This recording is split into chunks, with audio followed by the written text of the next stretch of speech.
Michael Carter, concussion. George is dealing with a knee. We'll know more tomorrow. And Dan Brown dealing with an ankle. We'll know more tomorrow. Saleh, on that 4th and 2 call, you guys called timeout. Why did you guys go with a quarterback sneak on a 4th and 2 situation instead of letting Zach just go or play? No, fair question. Obviously, it was a reverse to Berrios. Quarterback has an option based on the look that he has to sneak the ball. In that situation, we wanted the ball handed off to Berrios, but we did a very poor job as a coaching staff communicating that in the huddle. And Zach executed the playbook as it's designed. And unfortunately, if you look at the copy or the TV copy again, Braxton probably has a first down and the game's over. But that's poor job on our part for lack of communication. So, Robert, just to be clear on that, so when Zach went to the line of scrimmage, it was not communicated to him that Berrios was the play. He was just thinking quarterback sneak at that point. No. Again, it's the same play we ran against Houston. So the play is it's a designed end around to a reverse to Berrios. But if Zach sees, it's a short yardage call. So if Zach sees a look that's favorable to quarterback sneak, we'll sneak for that half a yard or whatever it might be. Well, in that situation, obviously it was a give no matter what is what we wanted. Like I said, we did a very poor job communicating that to Zach, to just hand it to Berrios no matter what, let him strain for the first down, and the game would be over. And we had it. We had the look. So poor communication from a coaching staff standpoint.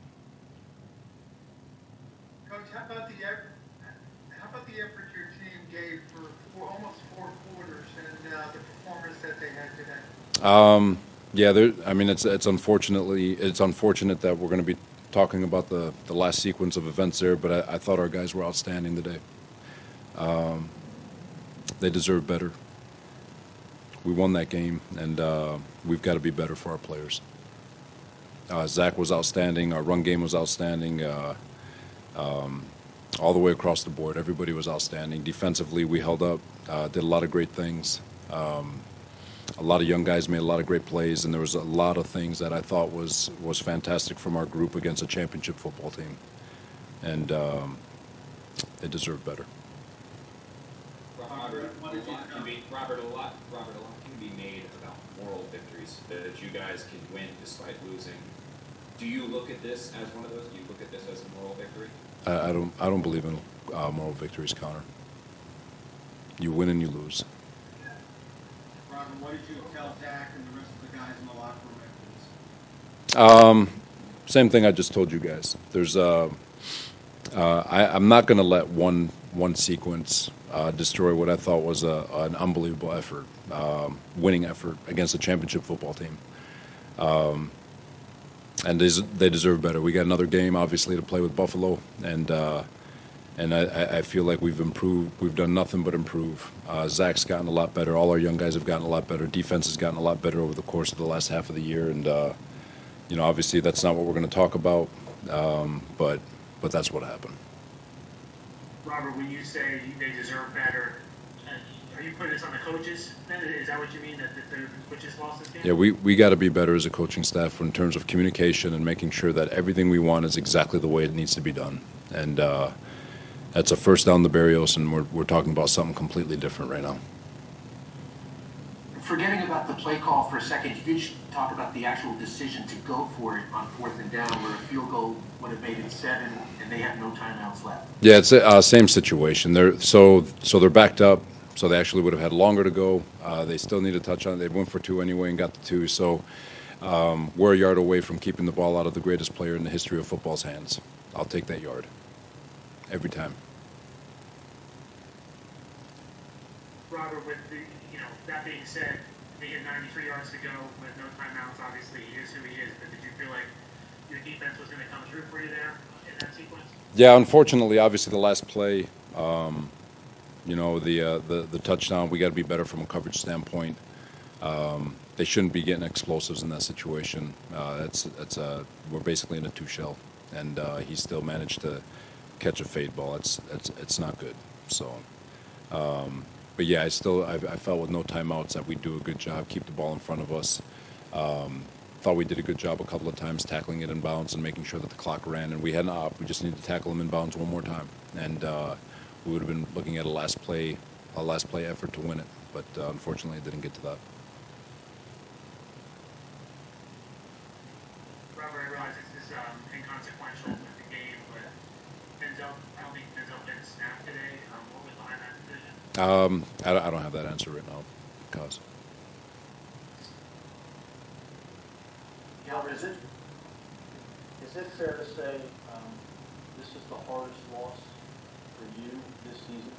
You seem particularly down.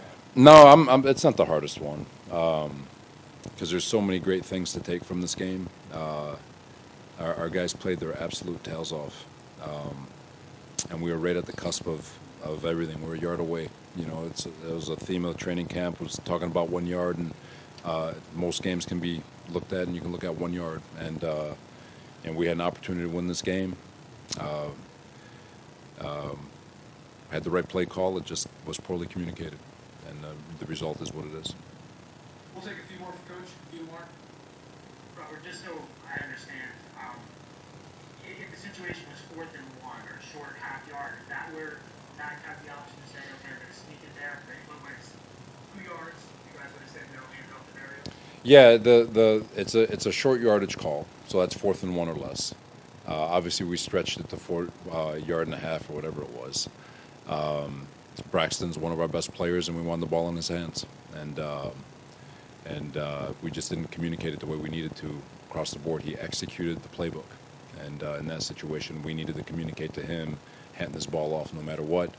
And when you actually look at that play and you look at the end zone, or you look at the copy, or whatever it is, it's a first down, and so it just makes you sick. Just on the offense overall, you guys are moving the ball pretty well for 3 quarters. I think 4 good scoring drives, and then things kind of hit a wall there. What changed in the 4th quarter, those last few possessions? No, I mean, shoot, we took we're communication away from running out the last 8 minutes of the clock right there, Rich. That last drive, this is the NFL. You're going to punt. Even Tom punted a couple of times today. So, we hit a lull. Sure, we didn't move the ball on a couple of drives, which is to be expected. You're not going to score every time, but in crunch time with 7.5 minutes left to go in the game, I thought our offense put together its best drive, and we were right frickin' there to end it. End with the ball, take 3 knees, and the game's over. Robert, what do you want about your that? guys? What do you want your guys to take away from this game in terms of? Do you want them to be proud as they leave this football game, or do you want them to be angry because of the result, or is it somewhere in between? No, I think it goes back to our overall messaging. Like, obviously, everything we do is to win football games, everything, and so we should be pissed off about that. But at the same time, we've got a young group that's come a long way this season, and I know it doesn't show on the win-loss record, but the process at which we approached things this week, and the way we attacked the field, and the way we attacked this game, and didn't flinch at all throughout the entire course of the game. There's going to be a lot of things that we can learn off of, but they should be, if you can look in the mirror as an individual and tell yourself and look at yourself and tell yourself that you put together the best effort you possibly could, then you should always be proud of yourself. And but yeah, obviously we're all frustrated we didn't win this game, but yeah. Robert, I just want to clarify a little bit on the communication. Is that you to Mike, or is it Mike to Zach? Or Mike has to let Zach know that this one is going to Braxton? That's Mike to Zach. It's simple. He calls the play and says, hand this ball off no matter what. And that's all the communication that needs to be said. And it never got across. And so Zach executed the playbook as designed. Robert, sorry to be blunt here, but how does that happen when you took a timeout before that play? So how does that not communicate? We got to be better. We got to Thank be you, better. everyone. Thank you, Coach. All right, guys. Thank you.